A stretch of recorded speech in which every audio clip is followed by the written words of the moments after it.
Bonjour et bienvenue dans Bourse et Valeurs, le rendez-vous des entreprises régionales cotées à retrouver sur l'uniondecideurs.com et nos réseaux sociaux. À retenir cette semaine la publication des résultats de GL Events en 2024, année des Jeux Olympiques et Paralympiques de Paris. Record de chiffre d'affaires à 1,635 milliard d'euros, soit une progression de plus 15%. Mais aussi record sur les résultats, l'EBITDA atteint 232 millions d'euros, soit un taux de marge d'EBITDA de 14,2%.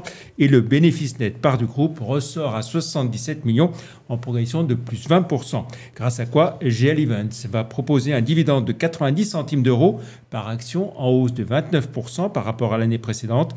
Au lendemain de la publication des résultats annuels, jeudi matin, en bourse, le cours de GL Events s'inscrivait à 19,32 €, soit plus 6,8% par rapport au 1er janvier, moins 12% en un an. Et sur les 5 dernières années, l'action GL Events a progressé de plus 18,5%. On retrouve à présent notre invité, Jean-Michel Bérard, le président d'Esker. Bonjour. Bonjour. Et c'est la dernière fois que je vous reçois sur le plateau de Bourse et Valeurs, car Esker vient de quitter la bourse après le succès de l'OPA amical de Bridgepoint et General Atlantic. Heureux du dénouement, mais est-ce que vous avez quand même un petit pincement au cœur au moment de quitter la bourse ? Oui, un petit pincement au cœur, parce qu'en fait, on commençait à lier beaucoup de relations avec les investisseurs qu'on voyait tous les ans. Puis c'est des gens qui sont généralement très avisés, qui nous posent des questions pointues. Ça nous faisait progresser. Et bien, toute cette activité va disparaître. Voilà, bon, c'est sûr, un petit pincement au cœur. C'est vraiment une page qui se tourne. On rembobine et on rappelle rapidement l'histoire de cette dernière année. Rencontre d'acheteurs potentiels, puis les négociations exclusives avec Bridgepoint et General Atlantic, et puis l'OPA amicale. Oui, qui s'est déroulée à partir du mois de novembre. Elle a été annoncée au mois de septembre. Il y a eu une première phase qui leur a permis de détenir 77% des actions, ce qui leur a permis de lancer une deuxième phase pour acquérir ce qui leur manquait pour atteindre les 90%. Donc ils ont obtenu 92% à l'issue de la deuxième offre. Et donc dès qu'on dépasse les 90%, on peut faire ce qu'on appelle un retrait obligatoire. Donc en fait, on oblige les actionnaires qui détiennent encore... Même ceux qui ne veulent pas vendre. Voilà, même s'ils ne veulent pas vendre, ils n'ont pas le choix. Voilà, on prend les actions sur leur compte, on met de l'argent à la place et on détient maintenant 100% du capital. Et voilà. On rappelle quand même, qu'est-ce qui vous a fait choisir cette offre plus qu'une autre ? Parce que c'était pas la seule. Oui, c'est pas la seule. Il y avait beaucoup de fonds de private equity qui étaient intéressés par la société. On a beaucoup de concurrents qui étaient déjà partis avec des fonds de private equity.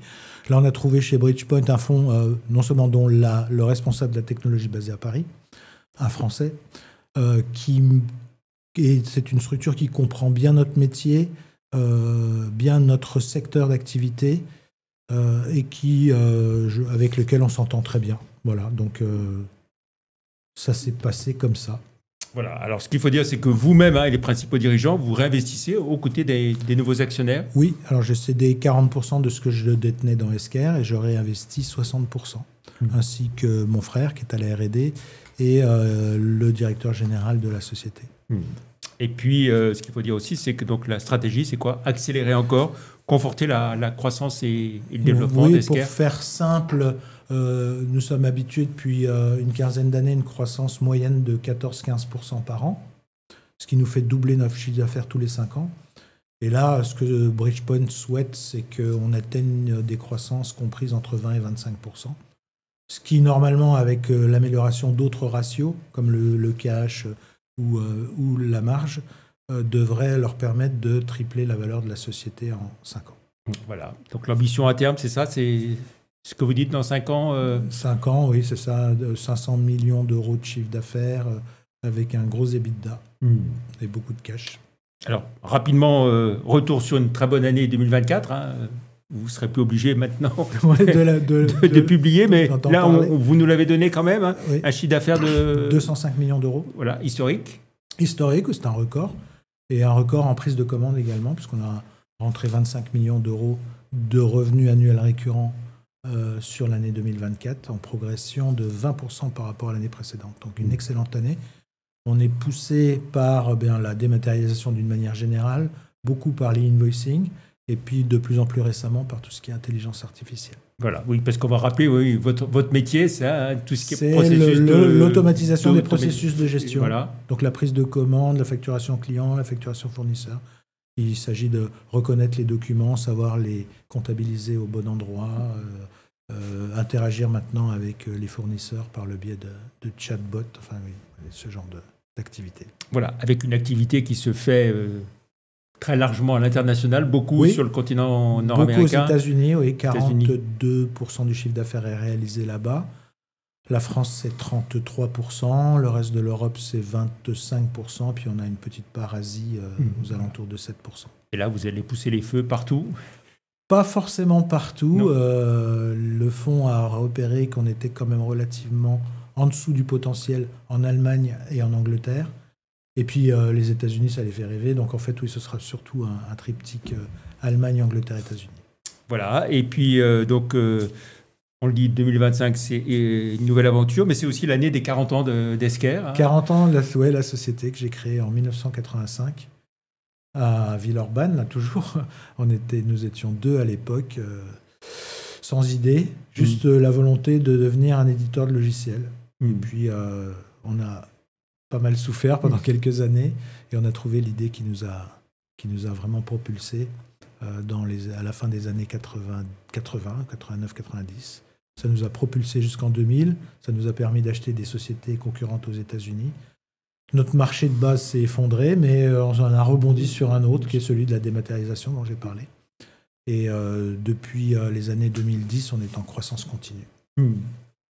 Et là, donc, vous allez encore grandir par acquisition, certainement, entre autres. Oui, mais c'est pas vraiment non, ça reste l'axe principal reste la croissance organique. Voilà.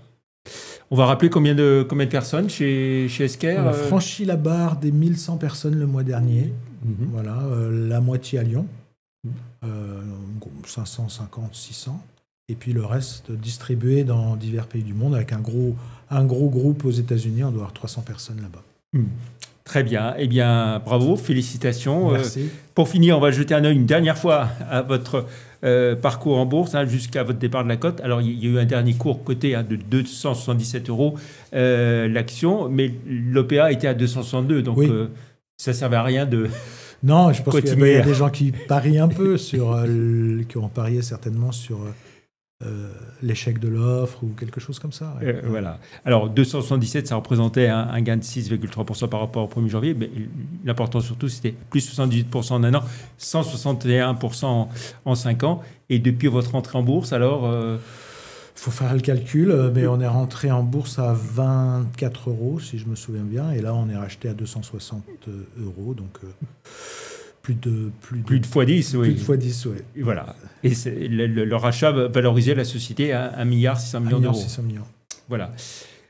Si on devait synthétiser, qu'est-ce que la bourse vous a apporté durant toutes ces années?